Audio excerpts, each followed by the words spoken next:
Everybody, welcome back to our channel. ఈరోజు వీడియోలో మనం మన డైలీ లైఫ్లో మనం ఎక్కువగా యూజ్ చేసే వర్డ్స్ని తీసుకొని దానికి సంబంధించిన కొన్ని ఎగ్జాంపుల్ సెంటెన్సెస్ని ఇంగ్లీష్లో ఎలా చెప్పాలో ఒకసారి చూద్దాం. ఫస్ట్ వన్, నీకు మతిపోయిందా? నీకు మతిపోయిందా అంటుంటారు కదా, దీని ఇంగ్లీష్లో have you lost your mind? Have you lost your mind అంటే నీకు మతిపోయిందా. నెక్స్ట్ వన్, నువ్వు మతుండే మాట్లాడుతున్నావా? నువ్వు మతుండే మాట్లాడుతున్నావా అని ఇలా అంటూ ఉంటారు కదా జనరల్గా, దీని ఇంగ్లీష్లో are you talking sensibly? Are you talking sensibly అంటే నువ్వు మతుండే మాట్లాడుతున్నావా. నెక్స్ట్ వన్, అతనికి మతి సరిగ్గా లేదు. అతనికి మతి సరిగ్గా లేదు అని చెప్పాలనుకున్నప్పుడు he is not in his right mind. He is not in his right mind అంటే అతనికి మతి సరిగ్గా లేదు. నెక్స్ట్ వన్, మతి లేకుండా ఎందుకు అలా చేస్తున్నావు? మతి లేకుండా ఎందుకు అలా చేస్తున్నావు అని ఇలా అంటూ ఉంటారు కదా జనరల్గా, దీన్ని ఇంగ్లీష్లో why are you behaving so foolishly? Why are you behaving అంటే ఎందుకు అలా చేస్తున్నావు. సో ఫూలిష్లీ అంటే మతి లేకుండా అని. నెక్స్ట్ వన్, ఆమె మతిపోయినట్లు అరుస్తుంది. ఆమె మతిపోయినట్టు అరుస్తుంది అని చెప్పాలనుకున్నప్పుడు she is shouting like a mad person. She is shouting అంటే ఆమె అరుస్తుంది. ఎలా అరుస్తుంది అంటే మతిపోయినట్లు అనేదాన్ని like a mad person. Next one, మతుంటే ఇలా మాట్లాడరు. మతుంటే ఇలా మాట్లాడరు అంటుంటారు కదా, no sensible person talks like this. No sensible person talks like this అంటే మతుంటే ఇలా మాట్లాడరు అని. నెక్స్ట్ వన్, నీ మతి పని చేస్తుందా లేదా? నీ మతి పని చేస్తుందా లేదా అని అడగాలనుకున్నప్పుడు is your brain working or not? Is your brain working or not అంటే నీ మతి పని చేస్తుందా లేదా. నెక్స్ట్ వన్, కోపంలో మతిపోయింది.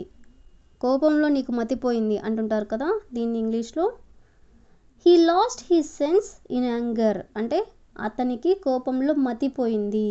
హీ లాస్ట్ హిస్ సెన్స్ అంటే అతనికి మతిపోయింది. ఇన్ యాంగర్ అంటే కోపంలో. నెక్స్ట్ వన్, మతి చెడిపోయిందా నీకు? నీకు మతి చెడిపోయిందా అంటుంటారు కదా, దీని ఇంగ్లీష్లో have you gone crazy? Have you gone crazy అంటే మతి చెడిపోయిందా నీకు. నెక్స్ట్ వన్, మతి పెట్టుకొని పని చేయి. మతి పెట్టుకొని పని చేయి అని చెప్పాలనుకున్నప్పుడు do your work carefully or sensibly. Do your work అంటే నువ్వు పని చేయి, కేర్ఫుల్లీ ఆర్ సెన్సిబ్లీ అంటే మతి పెట్టుకుని అంటే బుర్రతో అని. సో ఈ విధంగా మనం మతి అనే వర్డ్కి సంబంధించిన కొన్ని ఎగ్జాంపుల్ సెంటెన్సెస్ని ఇంగ్లీష్లో ఎలా చెప్పాలో తెలుసుకున్నాం కదా. నెక్స్ట్ వన్ చూడండి, నీకు బుద్ధుందా? నీకు బుద్ధుందా అంటుంటారు కదా, దీని ఇంగ్లీష్లో do you have any sense? Do you have any sense అంటే నీకు బుద్ధుందా. నెక్స్ట్ వన్, బుద్ధుంటే ఇలా చేయవు అంటే నీకు బుద్ధుంటే నువ్వు ఇలా చేయవు అని అంటూ ఉంటారు కదా, దీని ఇంగ్లీష్లో if you had sense you wouldn't do this. If you had sense అంటే నీకు బుద్ధుంటే యూ వుడెంట్ డూ దిస్ అంటే నువ్వు ఇలా చేయవు అని. నెక్స్ట్ వన్, కొంచెం బుద్ధిగా మాట్లాడు. కొంచెం బుద్ధిగా మాట్లాడు అని దాన్ని స్పీక్ సెన్సిబ్లీ. స్పీక్ సెన్సిబ్లీ అంటే కొంచెం బుద్ధిగా మాట్లాడు. నెక్స్ట్ వన్, అతనికి బుద్ధి లేదు. అతనికి బుద్ధి లేదు అని చెప్పాలనుకున్నప్పుడు he has no sense. He has no sense అంటే అతనికి బుద్ధి లేదు. నెక్స్ట్ వన్, నీ బుద్ధి ఎక్కడికి పోయింది?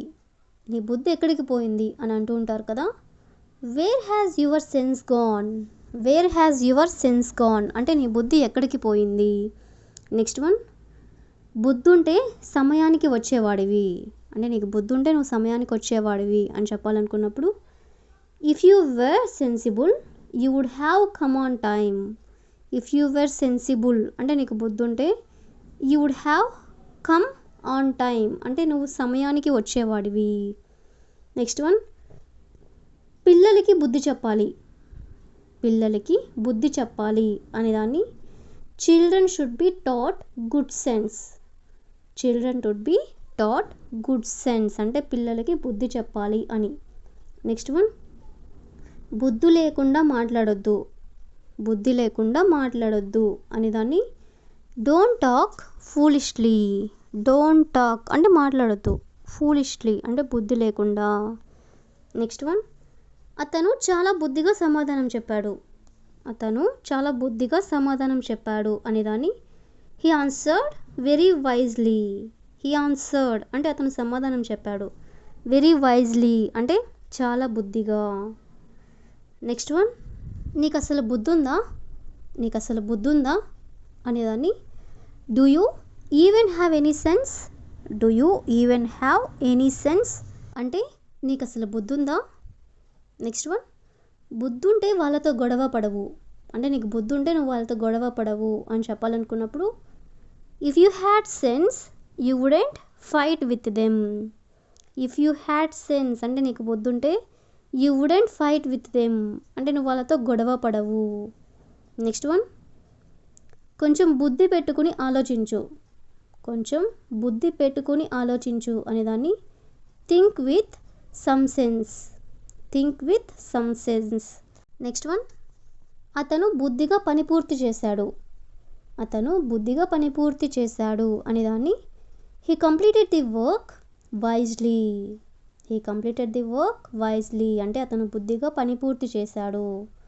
నెక్స్ట్ వన్, బుద్ధి లేకుండా డబ్బులు ఖర్చు చేయొద్దు. బుద్ధి లేకుండా డబ్బులు ఖర్చు చేయొద్దు అనేదాన్ని don't spend money carelessly. Don't spend money అంటే డబ్బులు ఖర్చు చేయొద్దు. కేర్లెస్లీ అంటే బుద్ధి లేకుండా. నెక్స్ట్ వన్, నీకు చెప్పినా బుద్ధి రావడం లేదు.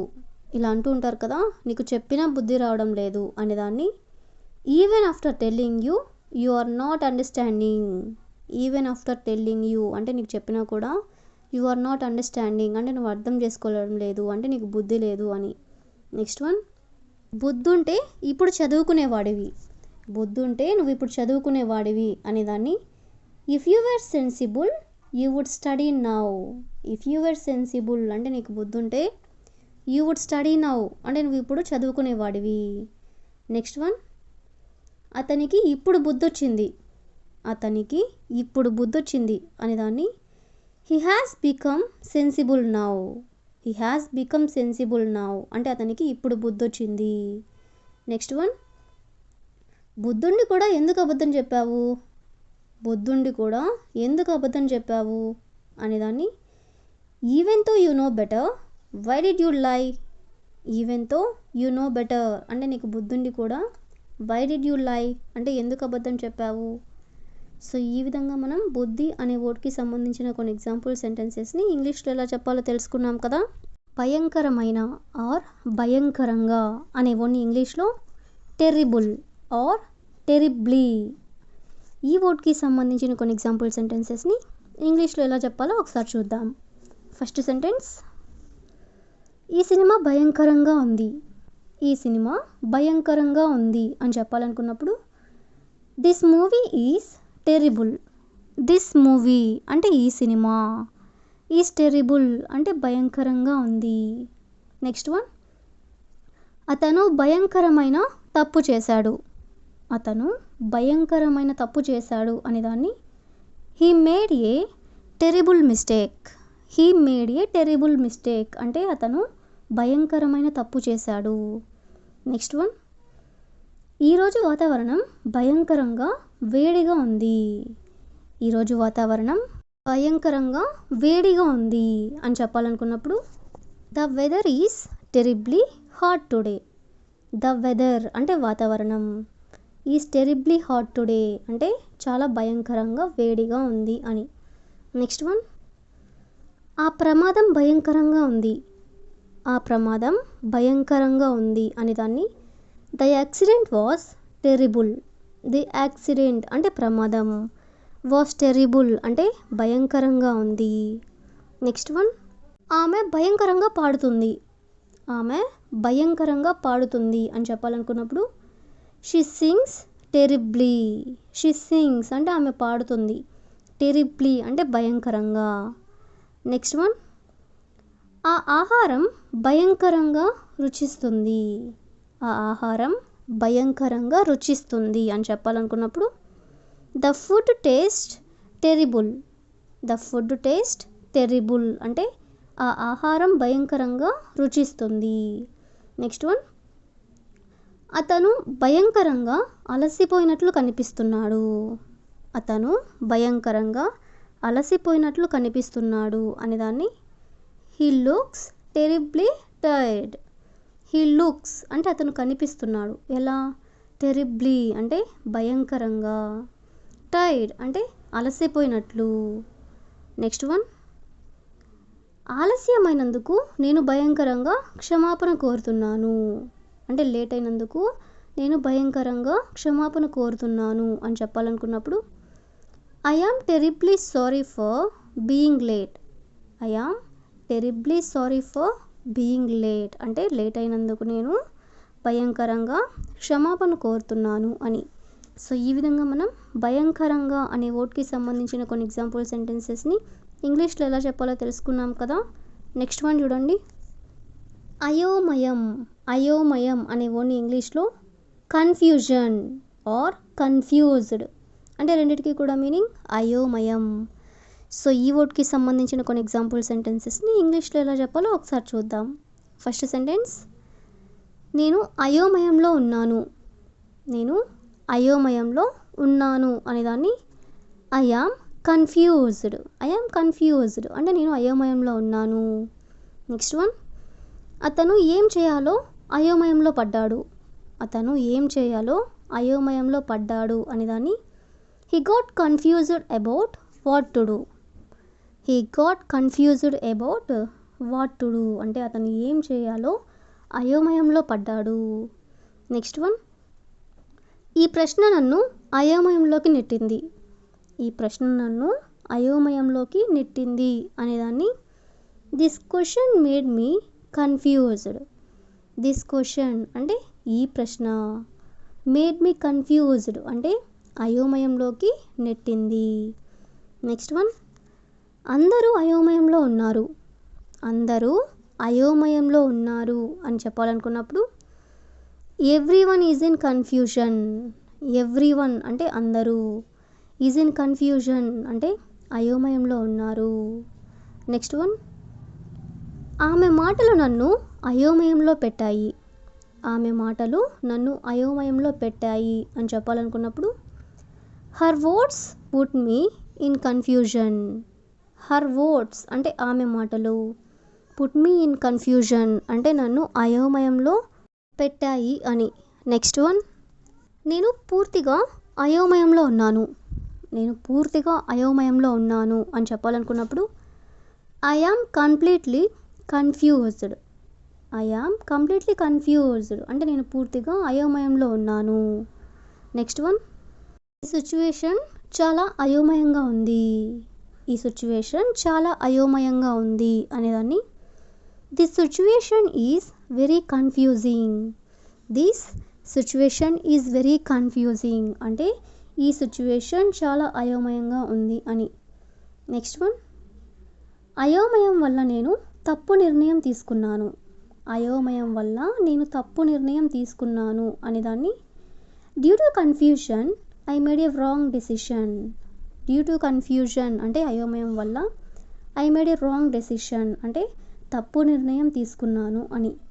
నెక్స్ట్ వన్, అతని ఎక్స్ప్లెనేషన్ చాలా అయోమయంగా ఉంది. అతని ఎక్స్ప్లెనేషన్ చాలా అయోమయంగా ఉంది అని చెప్పాలనుకున్నప్పుడు his explanation is very confusing. His explanation అంటే అతని యొక్క ఎక్స్ప్లెనేషన్ ఈజ్ వెరీ కన్ఫ్యూజింగ్ అంటే చాలా అయోమయంగా ఉంది. నెక్స్ట్ వన్, దయచేసి నన్ను అయోమయంలో పెట్టొద్దు. దయచేసి నన్ను అయోమయంలో పెట్టొద్దు అని చెప్పాలనుకున్నప్పుడు please don't confuse me. Please don't confuse me అంటే దయచేసి నన్ను అయోమయంలో పెట్టొద్దు.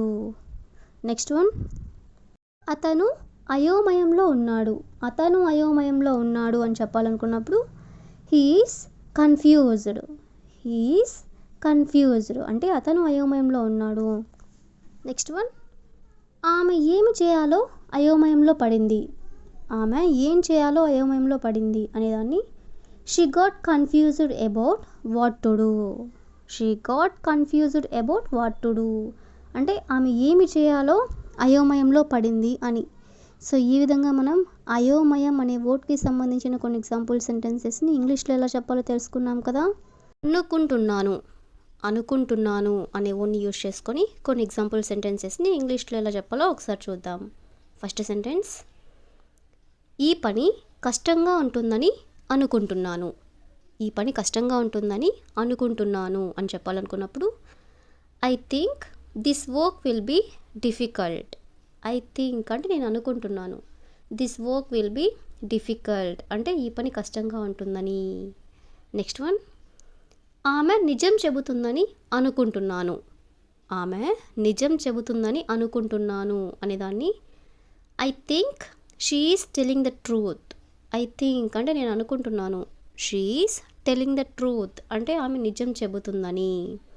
నెక్స్ట్ వన్, అతను వస్తాడని నేను అనుకుంటున్నాను. అతను వస్తాడని నేను అనుకుంటున్నాను అనేదాన్ని I think he will come. I think he will come. Next one, వాళ్ళు ఇప్పటికే వెళ్ళిపోయారని అనుకుంటున్నాను. వాళ్ళు ఇప్పటికే వెళ్ళిపోయారని అనుకుంటున్నాను అనేదాన్ని I think they already left. They already left అంటే వాళ్ళు ఆల్రెడీ వెళ్ళిపోయారని నేను అనుకుంటున్నాను అని.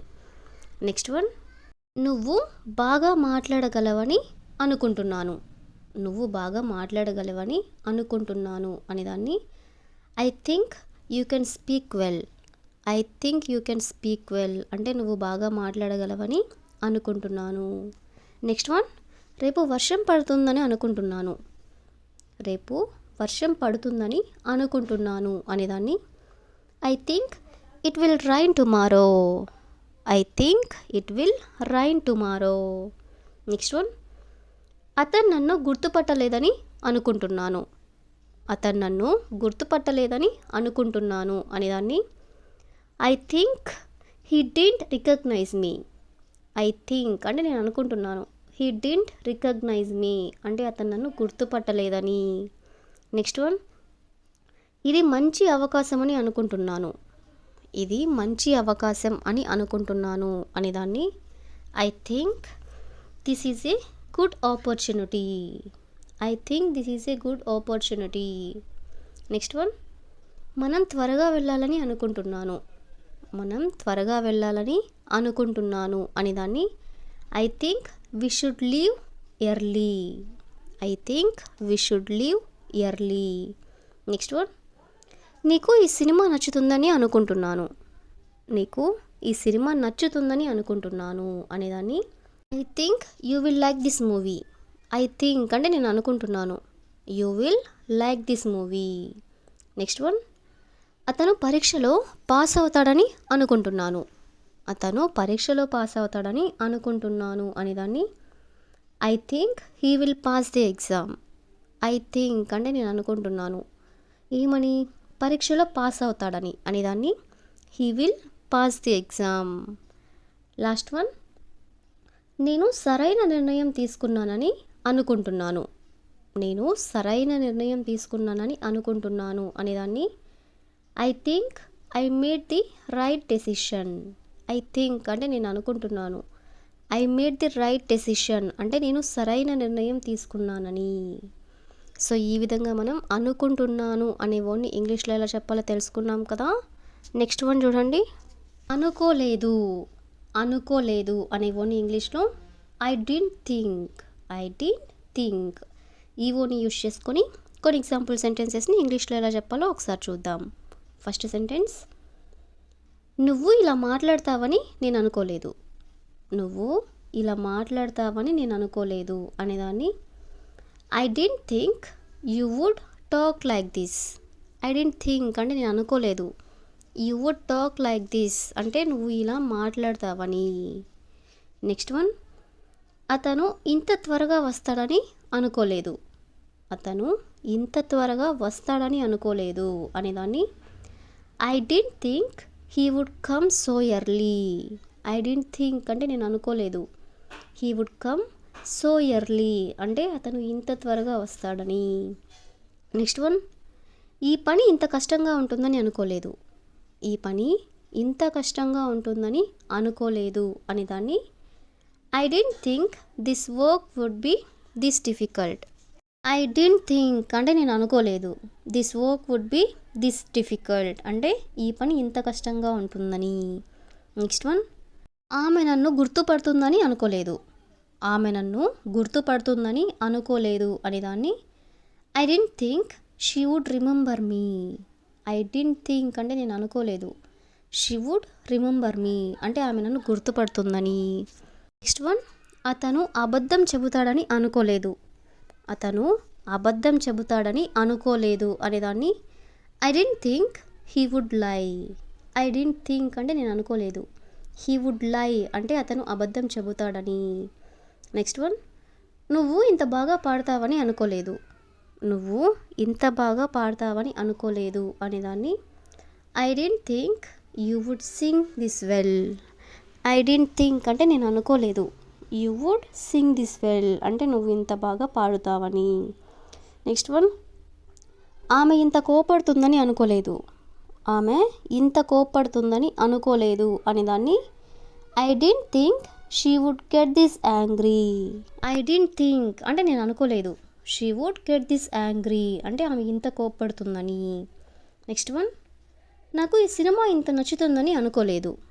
నాకు ఈ సినిమా ఇంత నచ్చుతుందని అనుకోలేదు అనే దాన్ని I didn't think I would like this movie so much.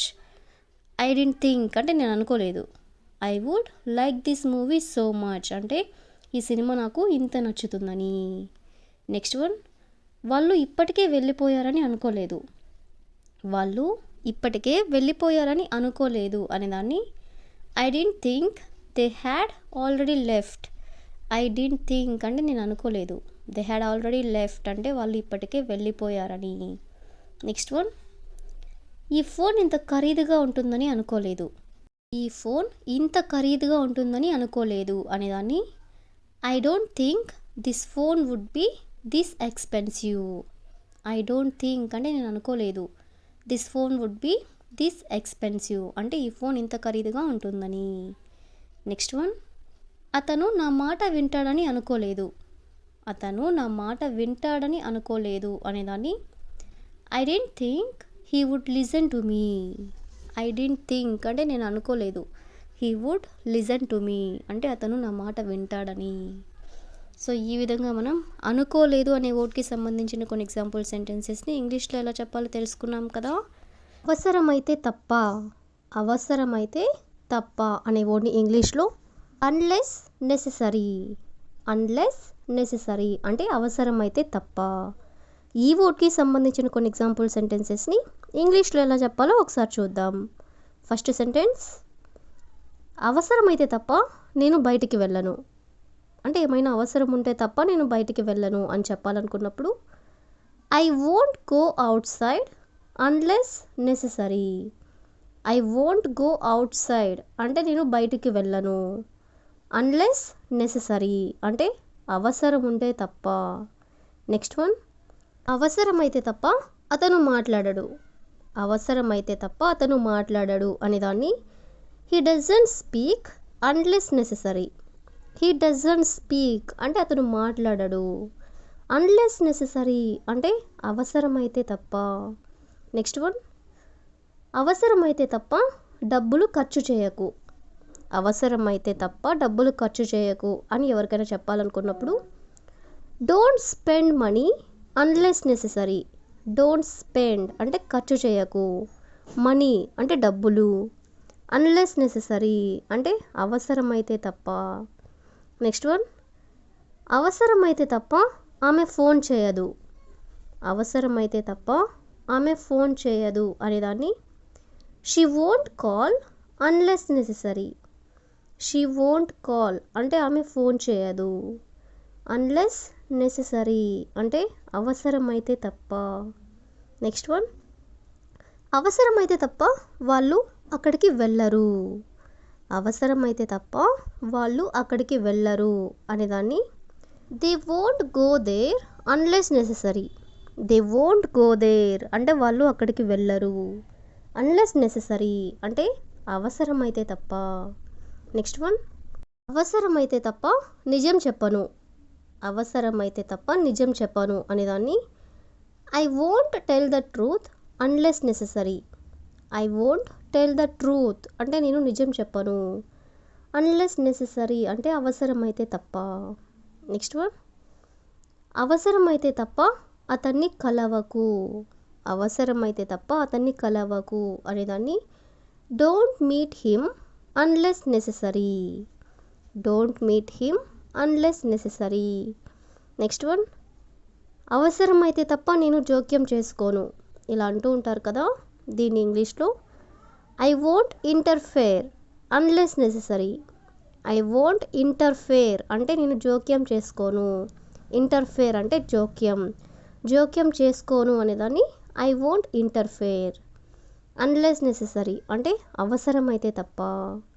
Next one, అవసరమైతే తప్ప రాత్రి బయట ఉండొద్దు, అవసరమైతే తప్ప రాత్రి బయట ఉండొద్దు అని చెప్పాలనుకున్నప్పుడు don't stay outside at night unless necessary. Don't stay outside at night అంటే బయట ఉండొద్దు, బయట స్టే చేయొద్దు. అన్లెస్ నెససరీ అంటే అవసరమైతే తప్ప. సో ఈ విధంగా మనం అవసరమైతే తప్ప అనే వర్డ్కి సంబంధించిన కొన్ని ఎగ్జాంపుల్ సెంటెన్సెస్ని ఇంగ్లీష్లో ఎలా చెప్పాలో తెలుసుకున్నాం కదా. నెక్స్ట్ వన్ చూడండి, అదే పనిగా, అదే పనిగా అనే వర్డ్ని యూజ్ చేసుకొని దానికి సంబంధించిన కొన్ని ఎగ్జాంపుల్ సెంటెన్సెస్ని ఇంగ్లీష్లో ఎలా చెప్పాలో ఒకసారి చూద్దాం. ఫస్ట్ సెంటెన్స్, అదే పనిగా ఫోన్ చూస్తూ ఉండకు, అదే పనిగా ఫోన్ చూస్తూ ఉండకు అని చెప్పాలనుకున్నప్పుడు don't keep looking at the phone continuously. Continuously అంటే అదే పనిగా. Don't keep looking at the phone అంటే ఫోన్ చూస్తూ ఉండకు. నెక్స్ట్ వన్, అతను అదే పనిగా నవ్వుతూనే ఉన్నాడు, అతను అదే పనిగా నవ్వుతూనే ఉన్నాడు అనేదాన్ని he kept laughing continuously. He kept laughing అంటే అతను నవ్వుతూనే ఉన్నాడు, కంటిన్యూస్లీ అంటే అదే పనిగా. నెక్స్ట్ వన్, అదే పనిగా మాట్లాడితే ఎవరికైనా కోపం వస్తుంది, అదే పనిగా మాట్లాడితే ఎవరికైనా కోపం వస్తుంది అని చెప్పాలనుకున్నప్పుడు if you keep talking continuously anyone will get irritated. If you keep talking continuously అంటే నువ్వు అదే పనిగా మాట్లాడుతూ ఉంటే anyone will get irritated. Next one, ఆమె అదే పనిగా నన్ను ప్రశ్నలు అడిగింది, ఆమె అదే పనిగా నన్ను ప్రశ్నలు అడిగింది అనేదాన్ని she kept asking me questions continuously. She kept asking me questions అంటే ఆమె నన్ను క్వశ్చన్స్ అడిగింది, కంటిన్యూస్లీ అంటే అదే పనిగా. నెక్స్ట్ వన్, అదే పనిగా గేమ్స్ ఆడకు, అదే పనిగా గేమ్స్ ఆడకు అని చెప్పాలనుకున్నప్పుడు don't keep playing games continuously. Don't keep playing games continuously అంటే అదే పనిగా గేమ్స్ ఆడకు. నెక్స్ట్ వన్, అతను అదే పనిగా నా వెంట తిరుగుతున్నాడు, అతను అదే పనిగా నా వెంట తిరుగుతున్నాడు అనేదాన్ని he keeps following me all the time. He keeps following me అంటే అతను నన్ను ఫాలో చేస్తున్నాడు అంటే వెంట తిరుగుతున్నాడు. ఆల్ ద టైమ్ అంటే అదే పనిగా. నెక్స్ట్ వన్, అదే పనిగా టీవీ చూడటం మంచిది కాదు, అదే పనిగా టీవీ చూడడం మంచిది కాదు అనేదాన్ని watching TV continuously is not good. Watching TV continuously అంటే అదే పనిగా టీవీ చూడడం ఈజ్ నాట్ గుడ్ అంటే మంచిది కాదు. నెక్స్ట్ వన్, పిల్లలు అదే పనిగా అల్లరి చేస్తున్నారు, పిల్లలు అదే పనిగా అల్లరి చేస్తున్నారు అనేదాన్ని the kids are being naughty continuously. The kids are being naughty continuously. Naughty అంటే అల్లరి చేయడం, కంటిన్యూస్లీ అంటే అదే పనిగా. నెక్స్ట్ వన్, అదే పనిగా తింటే ఆరోగ్యం పాడవుతుంది, అదే పనిగా తింటే ఆరోగ్యం పాడవుతుంది అనేదాన్ని if you keep eating continuously your health will get spoiled. If you keep eating continuously అంటే నువ్వు అదే పనిగా తింటే your health will get spoiled అంటే ఆరోగ్యం పాడవుతుంది అని. లాస్ట్ వన్, ఆమె అదే పనిగా పాటలు వింటుంది. ఆమె అదే పనిగా పాటలు వింటుంది అనేదాన్ని she keeps listening to songs continuously. She keeps listening to songs continuously అంటే ఆమె అదే పనిగా పాటలు వింటుంది. సో ఈ విధంగా మనం అదే పనిగా అనే వర్డ్ని తీసుకొని దానికి సంబంధించిన కొన్ని ఎగ్జాంపుల్ సెంటెన్సెస్ని ఇంగ్లీష్లో ఎలా చెప్పాలో తెలుసుకున్నాం కదా. So that's all for today. I hope you all like this video. Thank you for watching.